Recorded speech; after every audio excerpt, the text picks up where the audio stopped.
There we go. So I'm talking about early mobilization after knee surgery. Look, why is early mobilization important? Now, you've already had to talk about the ERAS principles.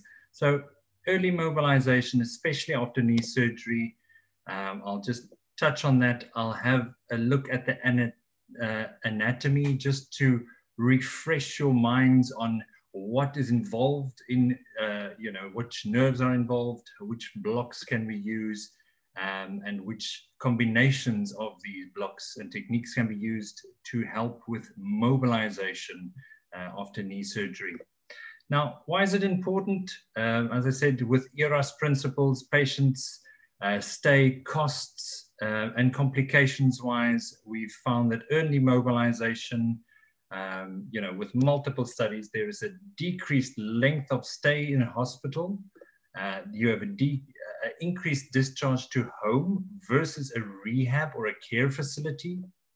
You have decreased pain at 1 month post-surgery. Increased range of motion when you start with early mobilization. Increased muscle strength. Now, that is a bit controversial, but it depends on rehab. So, but they have found that with early start of mobilization, you get increased quadriceps strength. Then decreased overall cost, whether it be hospital costs, readmission costs, managing of pain costs. Then decreased risk of hospital-acquired infections. If your patient does get an infection, it is a home-acquired or a community-acquired infection, which is much easier to treat than a hospital-acquired infection. Just to remind you again, when we do a block of knee, then it's not only the skin. We're not only looking at dermatomes, we're looking at the sclerotomes as well that you had from the previous lectures. Sclerotome distribution is also very important. So what we're looking at here is the anterior cutaneous nerves, and then your saphenous nerve, lateral femoral cutaneous, not so much you know, involved here, but common peroneal is one that people tend to forget, and I'll go into detail a little bit later. When you look at the sclerotome, we see mostly femoral nerve, a little bit of obturator, and then just the tip of the lateral tibia there and fibula, the common peroneal. And then posterior, we have the tib posterior. Now, the incisions, I'll be speaking about two different sides. So the one would be the knee replacement surgery, because then we want them to mobilize quickly. We want them out of bed and out of hospital as soon as possible. Then I'll also be looking at anterior cruciate reconstructions and you know, meniscectomies and what we can do for that. So looking at knees, lateral here, what incisions are being used. So there's the classic incision that we all know is the medial incision. It's quite large. You know, it involves the quadriceps as well. Then we have a quadriceps sparing medial incision. So there's all the different variations to that. You know, the quadriceps sparing. And then we also have a lateral approach, which would be over here. So depending on which approach your surgeon uses, it will depend on your regional anesthesia. So this is just a flipped picture of that. Just keep that in mind. So here is our classic incision. Here is our quadriceps sparing, with this being medial, that is lateral, and that is our lateral incision. So which nerves are involved? The anterior femoral cutaneous, then also our saphenous nerve, and our common peroneal nerve over here. Here we have a combination of both lateral femoral cutaneous and anterior or you know, intermediate femoral cutaneous nerve. There is very much of overlap over here, but it's usually not a problem. Okay, so which options do we have? Remember when we look at the knee, we have an anterior nerve compartment and a posterior nerve compartment. And for full pain control, we'll have to look at both. But I'll start with the anterior compartment or the anterior side first. So we can do a femoral nerve block. It works really well for knee surgery. It's really bad for mobilization because you get complete quadriceps paralysis. So this option, not so much of an option. Then femoral triangle block is coming into vogue again because they're making a big splash to make sure that you understand that there is a difference between a distal or proximal femoral triangle and the adductor canal. Usually these two have been used interchangeably. That is not so. I'm not going to rehash that. But femoral triangle block, very important. Adductor canal block, and then obturator block.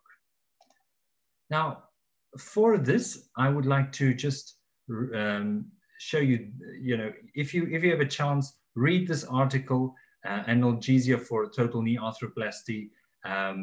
They are fantastic researchers involved here. Benson, Morigo, Vincent Chan, and Jens Borglum. This is a fantastic article. If you have the time, read it. I will be using some of their pictures now just to illustrate some things. So when you look at your upper limb, upper part of your lower limb, there's several places that we can block. So the classic femoral block would be over here. The femoral triangle, this is more for your obturator nerve at this level, sorry. Then your femoral triangle block. Over here is the midline. This is where your adductor canal starts, midway in your adductor canal. And over here is where the femoral artery dips down through the hiatus and goes to posterior and becomes the popliteal artery. So keeping these levels in mind, let's look first at the obturator block at this level. So obturator, you can do either a bit higher, the subpectineal, where you get both of them. It becomes tricky, especially in elderly patients or obese patients. They don't have very well-defined pectineus muscles, so it becomes very difficult to visualize. But if you do it at this level, here we see our femoral, and I'm going to go into detail a little bit later about that, but your anterior and posterior obturator branches, this is your adductor brevis, longus, brevis, and magnus. And just remember that they flow in between there. Most important for knee or for the bone part of knee surgery would be your posterior branch. Your anterior branch is more sensation in the medial thigh over here. And that's only at about 30% of your patients. So it's mostly just for muscle innervation. Then we go a little bit lower, the femoral triangle block over here, where we see our sartorius muscle, your vastus medialis, and again, your adductor longus, brevis, and magnus. And then in here, we see both the saphenous and the nerve to vastus medialis. Remember that the femoral nerve has 5 different compartments. I won't be going to detail with all of them, but most of them have already come off. So it's only these 2 left at the femoral triangle level. So if you block here, you would get complete saphenous nerve block, but also a block to vastus medialis, which would get you some motor weakness into vastus medialis, but rectus femoris and all the other quadriceps muscles are still intact. So mobilization is still possible, especially with help. At this level, you can also block the anterior femoral cutaneous nerves. They run just superficial. These aren't them, but just superficial to your sartorius muscle. If you do just an injection superficial to sartorius, you will get them. They all pass right above sartorius. And then you block the cutaneous anterior femoral cutaneous component as well. Then going a little bit lower, here we are in the adductor canal. How do we know this?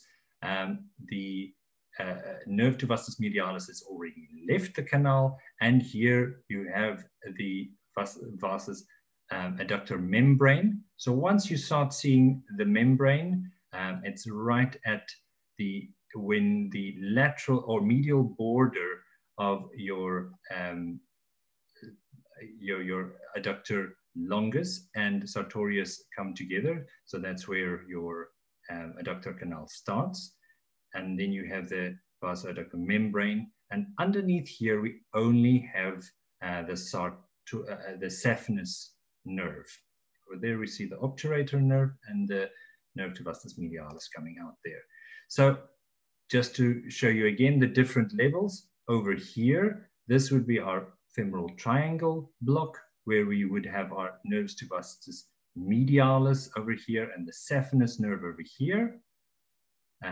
Here we only have saphenous nerve and maybe a little bit of nerve to vastus medialis involved. Over here we have the small genicular artery coming off, and we see the membrane here with this blue arrow coming in. And in here is only our saphenous nerve. And there we see our saphenous nerve going towards superficial and towards the skin. Okay, just saphenous nerve block. We see our membrane. Here is the posterior medial branch of the nerve to vastus medialis. In here, if you do this block at this level, then you will only block the sartorius muscle. Okay, so just to show you again, I will go into details about which blocks you would use. I just wanted to show you those different levels and what blocks you do at those levels. So once you do knee arthroscopy, this again is lateral side. We have the superior medial, our inferior medial and inferior lateral, again with our distributions of nerves. This again being the anterior femoral cutaneous, the saphenous, and over here we have the common peroneal.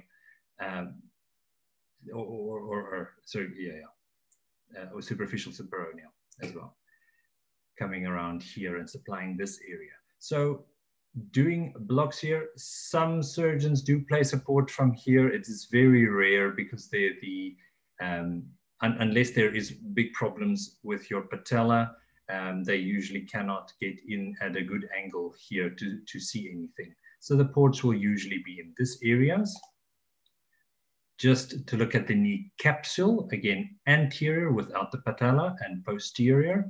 Which nerves are involved? We have our femoral branches anterior. We have a tibial articular branch coming around and supplying the anterior side of the capsule. And we have our common peroneal nerve coming from deep upwards, again, to proximal and supplying the lateral side of the tibia there. Then on the posterior side, we have our obturator nerve, the tibial nerve and the common peroneal nerve, and then the common peroneal coming back over here as well. So if we wanted to block the knee capsule, there's a few options that we can do. The surgeon could just infiltrate if we were doing a knee replacement surgery when the knee is open. So we have many surgeons that just infiltrate the posterior capsule or the posterior area.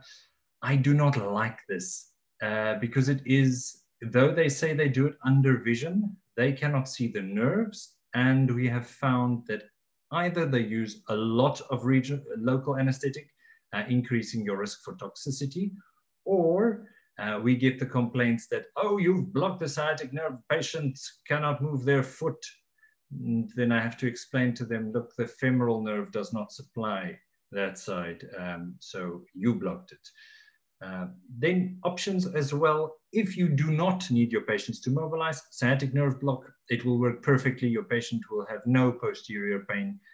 but will also not be able to mobilize. So again, not a good block to do. Then the IPAC block, the injection between the popliteal artery and the capsule of the knee. That has been done more often. The good part about this is not superior to local infiltration. It's not superior at all in pain. It is superior in length of block, and it is superior in volume of regional anesthesia used. At the most for the IPAC, you will use 20 cc's. And if you do this, I will show you the article a little bit later. If you do this over the femoral condyle level, then you get almost no involvement of the sciatic nerve, so no weakness to the foot. Right, so this can be done at 2 levels, either at the higher femoral level where you feel for the patella and you go, you know, just 1 thumb or 2.5 centimeters above it. And at this level, you will block between the popliteal artery over here and the femur, or as I said, through patella at the condylar level. And if you do it at this level, you will block perfectly the capsule as well, but you will get almost no sciatic involvement. These are equally effective. Only thing that makes this one better is that you get less sciatic involvement or accidental spread to your sciatic nerve. Usually approached from medially. You can approach this from laterally as well. You can approach from posterior. You can put your probe posteriorly. I have just found that this is the easiest for myself to do, and especially with patient positioning, then you do not need to move the patients roundabout and turn them you know, unnecessarily. What we will see is our vastus medialis sartorius nerve, your popliteal artery femur. That's what we want to see. You need to get as close to the femur as possible. If you go too anterior, the angle would become almost impossible. So just make sure that you go as close to your probe as possible and as close to your femur as possible so that you can get in that angle. Okay. Here, just to find it again over the condyle, it's easy if you just use your landmarks. Remember, you don't go from, you know, from Kiev to, you know, the ocean by just wishing it. You take specific roads.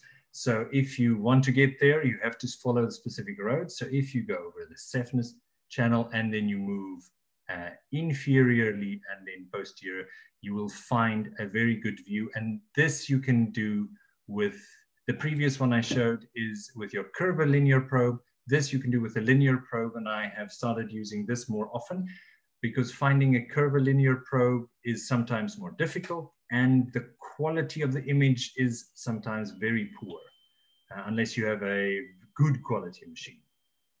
Now, looking at the research around this, the analgesic effects with the obturator block added to a femoral triangle block, yes, it's good. There is increased, you know, analgesic effects. So with decreased morphine usage, but this had only looked at a femoral triangle alone. There is nothing else that was added to this. So if you only do a femoral triangle, adding an obturator, yes, it saves morphine, but how much morphine is about 5 milligrams per day, which is 1 dose. Is that worth it? It might be, it might not be. You have to decide for yourself to do, you know, is it worth the theater time to do an obturator nerve block as well? You can, it does help. Then the anterior femoral cutaneous nerves as part of your femoral triangle. Now this did make a significant increase. So what they did in this study was look at where the surgeons would do their incision, and then they had volunteers and they blocked them. with either just the femoral triangle or with the anterior femoral cutaneous with the femoral triangle. And then the surgeon marked out where he would cut, and they did the blocks. One on the same patient, they just did femoral triangle on the one side with a sham block for the anterior femoral, and the other side, both were real local anesthetics. And then they compared. And with the anterior femoral cutaneous nerve plus the femoral triangle, you had complete coverage of all incision areas of the surgeon, unless he did a very lateral incision. Most surgeons do not do lateral incisions. They're going towards more medial incisions now and smaller incisions, quadriceps sparing incisions. So I don't think that that would be a big problem. Then, is adductor canal better than a femoral nerve block? No, it is equal. So pain-wise, if you do just the adductor canal for post-operative pain or a femoral nerve block, the only added benefit of femoral nerve block is that you would get the anterior femoral cutaneous, so you would have good analgesia, but you have comparable analgesia with just the adductor canal block. And the positive side to the adductor canal block is your patient can, number one, have a catheter in, because it's quite easy to place a catheter there, and your patient will mobilize from immediately post-operative if you did a general anesthesia, or once the spinal has worked out, if you did combine it with spinal analgesia. Then looking at the motor sparing effect of the IPAC versus tibial nerve block, obviously there is nothing necessary. I stated most of it. If you do the IPAC over the femoral condyle, you have almost zero negligible spillage of regional anesthesia towards your sciatic nerve or tibial nerve. So patients will have full mobilization. They have equal pain effects, whether you did a sciatic nerve block, whether you did IPAC higher up, lower down, the pain management is equal. And it is also equal to local infiltration with less volume then. Just your surgeons might say, but you've put needles in where I'm going to put sterile things in. Just remind them that you also work sterilely, and also that regional anesthesia is your bactericidal drug as well. So there should be a lesser chance of infection. I have not seen one yet. Okay. Then best practices, looking at total knee arthroplasty.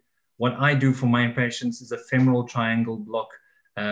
If it's a redo or something like that, then I do add a catheter in there with the anterior femoral cutaneous, and I usually do the IPAC as well. I don't do obturator. I haven't found that it affects their pain that much. And one surgeon also always prefers doing the infiltration himself. The other one doesn't mind me doing the IPAC. Pain-wise, we do not notice a difference. The local anesthetic used, big difference. The local infiltration is usually about 40 to 50 cc's, where I only use about 10, maybe 15 cc's here. And we have fantastic analgesia with this alone for total knee arthroplasty with full mobilizations. The patients, on the same day of surgery, the physiotherapist comes and helps them to sit out of bed and stand up already.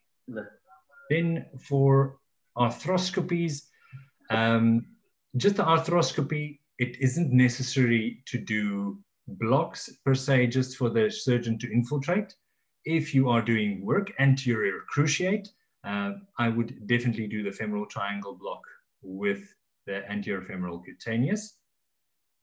Local infiltration to your lateral port, and the IPAC definitely if there is a cruciate, because those posterior capsular nerves supply the entire meniscus and the cruciate ligaments. So if you do an IPAC, they would have almost no pain from that side.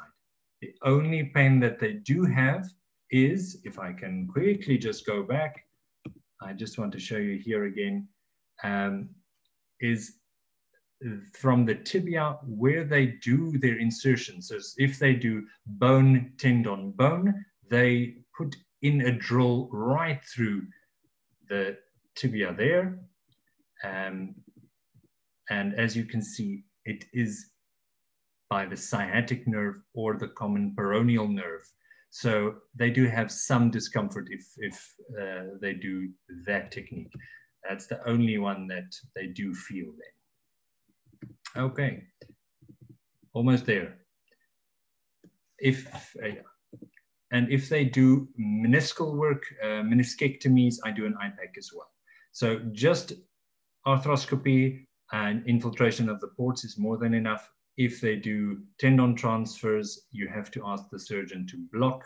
If they take from semitendinosus or wherever, then you have to block those as well.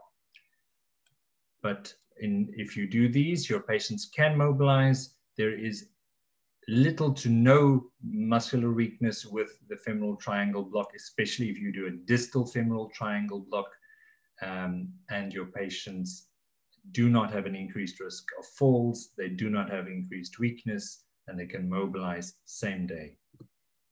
Okay, this is just the woods outside my house.